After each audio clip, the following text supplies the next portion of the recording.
तर मी आलेलो दुसऱ्या आळीला. काम काय होतं ते कळेलच तुम्हाला पुढं. तर ह्यो चिऱ्या काय काम नसताना पोरं आणतोय. तर आता यांची चाललेली चर्चा ऍडमिशनची. त्यानंतर पोरांबरोबर गप्पा टप्पा मारल्या, पण चिऱ्याची नाटकं काही संपत नव्हती. तर मी आलेलो रेशन यायला. त्यानंतर घरी आलो तर इथं केसाव भांडी घ्यायची चाललेली. तेवढ्यात एक मस्त लेजेंडर दिसली. त्यानंतर रानात आलो बाजरीचं बे घेऊन. पेरणी करायची होती त्यामुळं. त्यासाठी मम्मीने रान मोकळं केलं वंडी काढून. तीच वंडीचं वजन पहिल्यांदा घरी आणून ठेवलं आणि परत वापा वाढण्यासाठी दातूळ घेऊन निघालो रानात. मी अवस्थर रान काकरून झालेलं. ह्या माळाच्या रानापासून समोरचा नजारा खूप छान दिसतो. हवा मस्त गारगार सुटलेली. त्यानंतर इथं शंभू पण भेटला. ह्यांचा गोठा पण इथं जवळ असल्यामुळे शंभू सारखा आम्ही रानात आलो की येतो आमच्याकडं. ट्रॅक्टर लावला बाजूला आणि सगळे मंडळी वाज बोलत बसली. त्यानंतर वापा काढून घेतलं. ते झालं की आम्ही लगेच वापा ओढून घेतलं.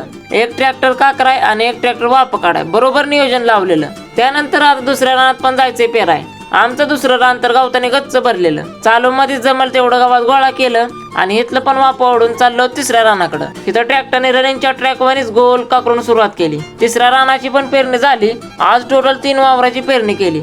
वापा ओढून लय कंटाळा आलेला. तर चला मित्रांनो, भेटूया पुढच्या व्लॉग मध्ये. बाय.